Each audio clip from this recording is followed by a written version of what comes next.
I'm Joe Catalano with an AM Quincy news update for Wednesday, April 24th.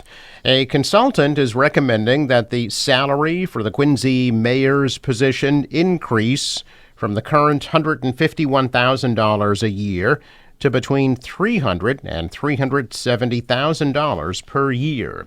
Dormanson Consulting Group made a presentation to the City Council this week that showed mayors' salaries in similar-sized communities are much higher than in Quincy. City Council Finance Committee Chairman, Ward 1 Councilor Dave McCarthy, said the mayor's salary should be reviewed. City councilors cannot add money to the city budget, only make cuts. The mayor's salary in Quincy has not changed since 2015. Mayoral spokesman Chris Walker said Mayor Thomas Koch would take the consultant's report under consideration. Quincy's new Invasive Species Management Committee will hold its first meeting today. The Department of Natural Resources is forming the committee to target invasive vegetation in the city's parks, playgrounds, and other public spaces. Commissioner Dave Murphy says volunteers are being sought to help remove poison ivy, bittersweet, knotweed, phragmite, Norway maples, and other invasive plants. The committee will also be tasked with educating the public about invasive species. The city's environmental scientist, Heather Liss, and urban forester Mike Casanelli will help oversee the new committee. Murphy is targeting this year's Cleaner, Greener Quincy event on May 4th as a joint effort between the new committee and volunteers to target particular parks and open spaces. The committee will meet tonight at 7 at the Parks and Recreation Department for introductions, a review of goals and objectives, and a discussion of potential projects this year. Todd Angeli, who has performed the national anthem at Boston Bruins home games since 2019, will sing the Star-Spangled Banner at Quincy College's commencement exercises on May 17th at Veterans Memorial Stadium in Quincy. Angeli, who earned his bachelor's in music from Plymouth State University in New Hampshire, and also studied in the opera program at the New England Conservatory of Music. He had served as an occasional fill-in for longtime Bruins anthem singer Renee Roncourt, and upon Roncourt's retirement 5 years ago, assumed the role full-time. Angeli has performed the anthem for all 5 New England professional sports teams. He has a background in the criminal justice system and currently serves as Director of Workforce Development for the Mass Executive Office of Public Safety and Security. A Dorchester man has been charged with breaking into at least one car in Quincy early yesterday and may be charged with other break-ins. Police say 40-year-old Huey Nugent broke into a vehicle parked near 147 Farrington Street in Wollaston just before 1:30 yesterday morning. A man called police after spotting Nugent rummaging through a vehicle. Officers stopped him a short distance away and recovered a wallet, credit cards, glasses, and other items that were stolen from the vehicle. Police believe Nugent's responsible for breaking into several cars in the same neighborhood. He faces charges in Quincy District Courts. A former Weymouth police officer who was charged with punching a man while he was in custody pleaded guilty to a federal charge yesterday. Justin Chappelle resigned from the Weymouth Police Department after being notified he was facing termination for the incidents, which occurred on July 2nd of 2022. Chappelle was accused of punching the man about 13 times without legal justification during an arrest. Body cam footage of the incident was released last year. Chappelle and other patrolmen responded to a report of an intoxicated man identified as Donald McAdam causing a disturbance. McAdam was allegedly uncooperative, resisted arrest, and spit on officers. Once at the cruiser, McAdam, who was handcuffed, appears to resist once again before Chappelle punches him repeatedly in the face and head. Chappelle pleaded guilty to one federal count of deprivation of rights. According to the U.S. Attorney's Office, a sentencing hearing will be held on July 16th. Police in Norwell say that some women are being targeted inside popular stores such as Home Goods while their purses are in their shopping carts. According to authorities, the thefts occur at different locations across town and are not specific to one business. It is unclear how many thefts have occurred or how many victims there are. In all the incidents, however, police say the victims put their purses inside of a shopping cart. Surveillance video at a few locations allegedly shows the suspects wandering around a store once looking for a target. In most of the cases, police say those who had their wallets stolen didn't immediately realize it had happened because their purses were still in the shopping cart.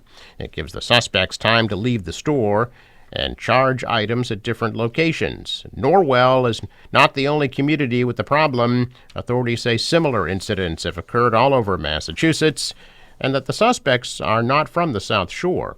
Investigators say they don't believe the suspects connected to the cases in Norwell are the same in other South Shore communities. Anybody with information is asked to contact Norwell Police. In a special town meeting on Monday night, Marshfield voters chose not to rezone to comply with the state law meant to allow for more multifamily housing in commuting communities. Marshfield rejected the zoning changes required by the MBTA Communities Act by a vote of 169 to 289. The act was passed by Governor Baker and requires most municipalities in eastern Massachusetts to rezone certain areas to allow multifamily housing. The state says 177 MBTA communities, further classified as rapid transit, adjacent commuter rail, and small town adjacent communities, are required to rezone. Marshfield is one of 58 other communities designated as an adjacent community under the 2021 law. Adjacent communities and commuter rail communities, such as neighboring Scituate, are required to comply by the end of this year. Last year, a dozen rapid transit communities, such as Brookline, Newton, and Braintree, faced a December 31st, 2023 deadline. Milton, the only rapid transit community out of compliance, initially rezoned to accommodate additional multifamily housing last year, but reversed their decision at a special town vote in February. Milton, home to the Mattapan Trolley, is facing legal and financial consequences from the state.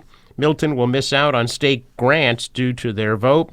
The Attorney General's office filed a lawsuit against the town in February. Marshfield Town Council Robert Galvin said that while the state was disappointed to hear about Marshfield's vote, the AG's office won't sue the town until after the deadline. Now, fearing closures and service reductions, a coalition plans standouts over the next week at Steward Healthcare Hospitals in Massachusetts. It is calling on elected officials to help secure new hospital owners, saying that failure is not an option. Rallies are planned outside Steward hospitals in Taunton, Brockton, Methuen, Haverhill, Fall River, Dorchester, and Brighton. The Our Community, Our Hospital Coalition is also promoting a petition calling for the transition of Steward hospitals to new nonprofit ownership and a commitment to ensure the continuation of care services for 200,000 people in Steward zones. Coalition says it includes labor, community, and faith-based groups, but a complete list of member groups was not available. The Massachusetts Nurses Association has been involved with outreach, and the union 1199 SEIU is also listed as a contact on the coalition website. State officials have sharply criticized Steward's management and say they're working behind the scenes on contingency plans to safeguard health care. But the coalition, citing an April 30th Steward loan agreement deadline, says that communities remain in the dark on long-term solutions to protect the future of care across the Commonwealth. The coalition held a Morton Hospital community rally yesterday on the Taunton Green, rallies today in Brockton, Haverhill, Methuen, Fall River, and Dorchester tomorrow, and a rally in front of St. Elizabeth's in Brighton next Monday are all planned. Check of business news this morning. Stocks are higher. The Dow rose 263 points. The Nasdaq is up 245, and the S&P rose 59. Asian stocks followed Wall Street higher. The currencies are up, and oil is at $83 a barrel. sports.